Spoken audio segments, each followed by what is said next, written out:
Hi dears, നമസ്കാരം. എല്ലാവർക്കും നമ്മുടെ ചാനലിലേക്ക് സ്വാഗതം. ഇന്നിവിടെ ഇടിയപ്പം വെച്ചിട്ടൊരു ബിരിയാണിയാണ് കേട്ടോ കാണിക്കുന്നത്. അതിന് വേണ്ടിയിട്ട് ഞാനിവിടെ മഷ്റൂമാണ് ഉപയോഗിക്കുന്നത്. നിങ്ങൾക്ക് ചിക്കൻ വെച്ചിട്ടോ അല്ലെങ്കിൽ ഫിഷോ മട്ടൺ വെച്ചിട്ടോ ഒക്കെ ചെയ്യാവുന്നതേ ഉള്ളൂ. പിന്നെ ഞാൻ എടുത്തിരിക്കുന്ന സാധനങ്ങൾ ഇവിടെ മെൻഷൻ ചെയ്തിട്ടുണ്ട് കേട്ടോ. ഇനി ഒരു പാൻ വെച്ചിട്ട് എണ്ണ ഒഴിച്ച് ചൂടായതിനു ശേഷം നമ്മൾക്ക് കട്ട് ചെയ്ത് വെച്ചിരിക്കുന്ന ഉള്ളി ചേർക്കാം കേട്ടോ. ഞാനിവിടെ 2 വലിയ ഉള്ളിയാണ് എടുത്തിരിക്കുന്നത്.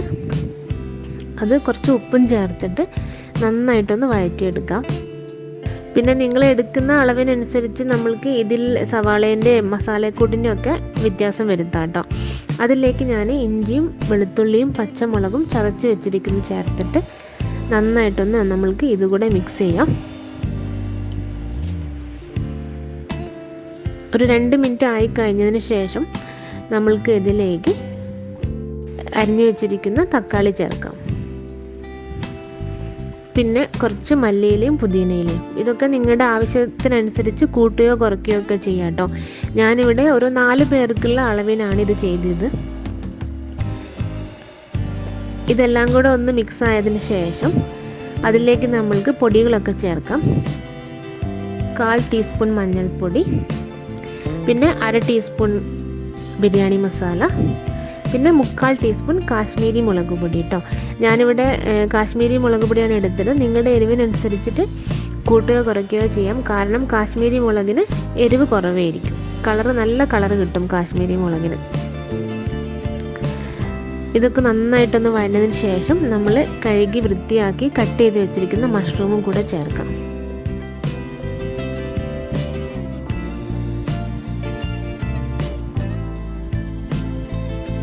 മഷ്റൂം പെട്ടെന്ന് തന്നെ വെന്ത് കിട്ടും. അതുകൊണ്ട് നമ്മൾക്കിത് നന്നായിട്ട് വഴറ്റി ലോ ടു മീഡിയം ഫ്ലെയിമിൽ വെച്ചിട്ട് നന്നായിട്ട് മൂടി വെച്ചിട്ട് കുക്ക് ചെയ്യാം കേട്ടോ.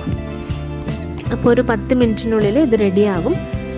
അത് റെഡി ആയതിനു ശേഷം നമുക്കൊരു പ്ലേറ്റിലേക്ക് മാറ്റാം. അപ്പോൾ മഷ്റൂമൊക്കെ അവിടെ റെഡിയായി. ഇനി ഞാൻ അതേ പാനിലേക്ക് തന്നെ ഒരു ലെയർ ചെയ്യാൻ വേണ്ടിയിട്ട് ഇടിയപ്പം, അതായത് നൂൽപുട്ടൊന്ന് ലെവൽ ചെയ്ത് കൊടുക്കുകയാണ് കേട്ടോ, ദം ചെയ്യാൻ വേണ്ടിയിട്ട്.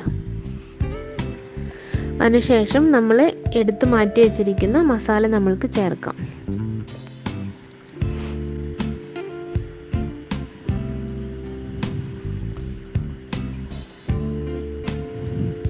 പിന്നെ വീണ്ടും നമ്മൾക്ക് ഇടിയപ്പം വെച്ച് കൊടുക്കാം കേട്ടോ. അങ്ങനെ ഇടിയപ്പം പിന്നെ ഇടിയപ്പം മസാല അങ്ങനെ വെച്ച് നമ്മൾക്ക് ലെയർ ചെയ്ത് കൊടുക്കാം. അത്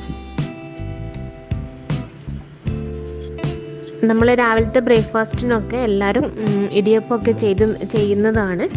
അപ്പം അങ്ങനെയൊക്കെ ബാക്കി വരുന്ന സമയത്ത് കൂടെ നമ്മൾക്ക് ഇതൊക്കെ ചെയ്യാവുന്നതേ ഉള്ളൂ. പിന്നെ അവസാനം നമ്മൾക്കതിൻ്റെ മുകളിൽ കുറച്ച് മല്ലിയിലയും പുതിനയിലയും കൂടി വിതറി കൊടുക്കാം കേട്ടോ. നന്നായിട്ട് ഫ്ലേവറൊക്കെ ഇറങ്ങി വരും.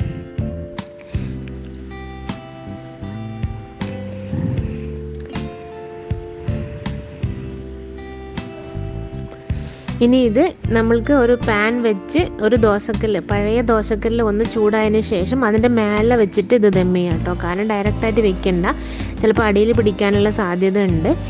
അതുകൊണ്ട് ഒരു പാൻ വെച്ചതിന് ശേഷം അതിൻ്റെ മുകളിൽ വെച്ചിട്ട് നമ്മൾക്ക് ദം ചെയ്യാം. പിന്നെ സ്റ്റീമൊക്കെ പുറത്തേക്ക് പോവാതിരിക്കാൻ വേണ്ടിയിട്ട് ഒരു വെയിറ്റ് വെച്ചിട്ട് അതൊന്ന് നന്നായിട്ടൊന്ന് ലോക്ക് ചെയ്യാം നമ്മൾക്ക്. ഞാനിവിടെ ഒരു ഇടികല്ലാണ് കേട്ടോ വെച്ചത്. അപ്പം നമ്മുടെ ഒരു 20 മിനിറ്റ് വെച്ചതിന് ശേഷം നമ്മളുടെ ഇടിയപ്പ ബിരിയാണി റെഡി ആയിട്ടോ. സെർവിങ് പ്ലേറ്റിലേക്ക് മാറ്റാം. നമ്മുടെ അടിപൊളി ബിരിയാണി ഇവിടെ റെഡിയായി.